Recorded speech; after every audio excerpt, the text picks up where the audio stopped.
Police అధికారులు మళ్ళొక్కసారి ఒక ఆదేశము వాళ్ళు జారీ చేసినారు.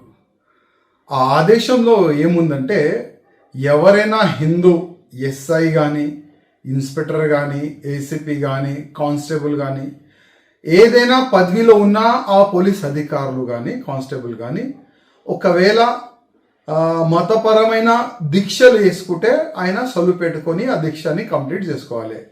ఒకవేళ జాబ్లో ఉండి ఆయన అయ్యప్ప మాల వేసుకొని ఒకవేళ డ్యూటీకి వస్తే మేమైతే మెమోలు ఇస్తాము, కావాలంటే సస్పెండ్ కూడా చేస్తామని ఆ విధంగా ఒక ఆదేశం అయితే జారీ అయినది.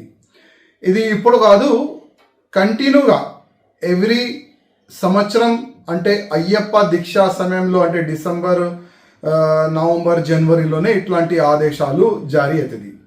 చాలా మంచిదే, ఒక రూల్ ఫాలో చేస్తే చాలా మంచిదే కదా. కానీ ఈ రూలు హిందువులకే పరిమితి అవుతుందా?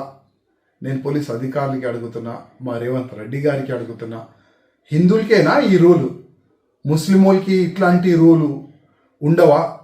రంజాన్ సమయంలో చాలా మంది ఇన్స్పెక్టర్ కానీ, ఏసీపీ కానీ, కానిస్టేబుల్ కానీ, ఎస్ఐలు కానీ చాలామంది రోజులు పెట్టుకుంటారు. మళ్ళీ వాళ్ళకి ఫుల్ ఫ్రీడమ్ ఇస్తారు కదా. ఆయన ఏ టైం అయినా డ్యూటీ రావచ్చు, ఏ టైం అయినా మస్జిద్కి పోవచ్చు, నమాజ్ చదవనికి పోవచ్చు, ఇంటికి వెళ్ళిపోవచ్చు, రోజా ఇడవనికి వెళ్ళిపోవచ్చు, ఆయన ఎప్పుడైనా ఏదైనా చేయొచ్చు. ఆయన వాళ్ళకి ఇట్లాంటి రూల్స్ రెగ్యులేషన్ ఎందుకు పెట్టారు? ఇట్లాంటి ఆదేశం రంజాన్ సమయంలో ఎందుకు బయటికి రాదు నేను అడుగుతున్నా. అంటే హిందూ ఫెస్టివల్ ఉంటే, హిందూ పండుగలు వస్తే, అయ్యప్ప స్వామి దీక్షా సమయం వస్తేనే ఇట్లాంటి రూల్స్ యాద్ వస్తుందా నేను అడుగుతున్నా. మా రేవంత్ రెడ్డి గారికి నా ఒకటే ఒక నివేదిక, రూల్ ముస్లిమ్స్ కానీ, హిందువులు కానీ, సిక్కు కానీ, ఇసాయిలు కానీ ఒకటి సమానం ఉండాలి. అంటే హిందూ ముస్లిమ్స్ రెండు కళ్ళులుగా ముఖ్యమంత్రి గారు మీకు ఉండాలి.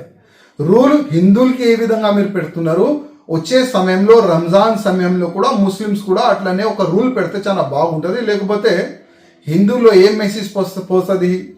కాంగ్రెస్ అంటే ముస్లిమ్స్ పార్టీ, ఆల్రెడీ మీరే అన్నారు. కాంగ్రెస్ అంటే ముస్లిమ్స్ పార్టీ, హిందూ పార్టీ కాదు. దానికి మీరు ప్రూవ్ చేస్తున్నారని నేను అనుకుంటున్నా.